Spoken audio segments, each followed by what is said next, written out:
What to do, what to do, what to do. What to do indeed. Pooh? Christopher Robin. No!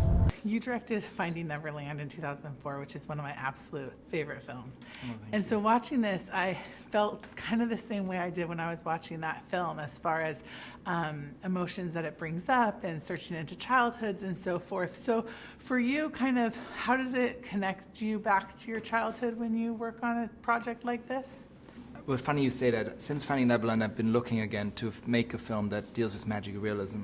And, you know, I grew up in Switzerland next to a forest, and I had my bear and my stuffed animals, and my parents had no TV, so I always went out to play with them and created some my imaginary landscape with those animals. But it's, you know, I felt, you know, originally I was on a plane with my daughter. She was watching a Pooh cartoon, and he looks at me and said, "Can you make a movie for me?" And I said, "Why you want me to do that?" I said, "Oh, your movies are too dark. I want to say a kid's movie." And she was 6 at that time. And I said, "Okay, why don't we do Pooh?" I said, as a joke. And I said, "Yeah, let's do Winnie the Pooh." So the stars aligned. 3 years later, we are here. And it really started with her. And I think, you know, and I'm so happy to have made this movie, because ultimately, you know, Pooh is about love, about joy, and his red sweater represents the heart. And there's nothing more we need right now in the world is to have like hope, love, and joy. And so many people work so hard and don't get to spend time with their loved ones.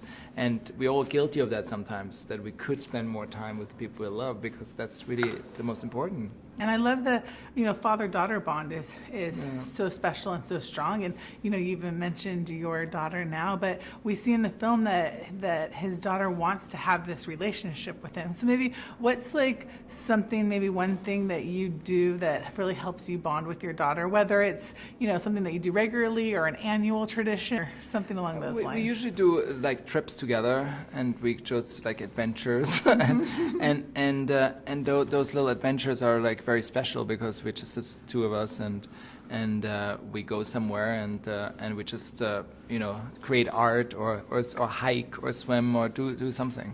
Talk to me a little bit about the way the film was done with the live action. I know I had read that it was real important to you that the characters looked stuffed and real versus animated. So kind of what went into that decision process, and how do we get to what we see on screen? Basically, I created, you know, I had in my office at pre-production all these different fabrics, and I had Jenny Bevan, my costume designer, knit the little red sweater and look which red would be fine, and we like literally created that Pooh and all the other animals, and then had them lined up next to each other, and then I used them on set to basically block the scene and have the real Pooh then interact with Ewan, and I hired these young actors out of drama school to play each one of those characters, so to help him with his performance. And then ultimately we removed that, and he had to act to air, because we then filled in those shots with a CG character. But I had the real life stuffed character there, so how the real stuffed animal would look in real. Then when the CG, the animators came in, they had to match that. It was very important to really match every little nuance in fabric and in feeling, and make sure, like Piglet and Tigger were pretty easier to animate versus Pooh, who's so still, and you still want to get his emotion and animation through, even though he doesn't do much. But in the same time, if you do too little, it becomes boring. So you still have to feel him and connect with him with his eyes and his texture. So that we put a lot of work into that. Yeah, I definitely think you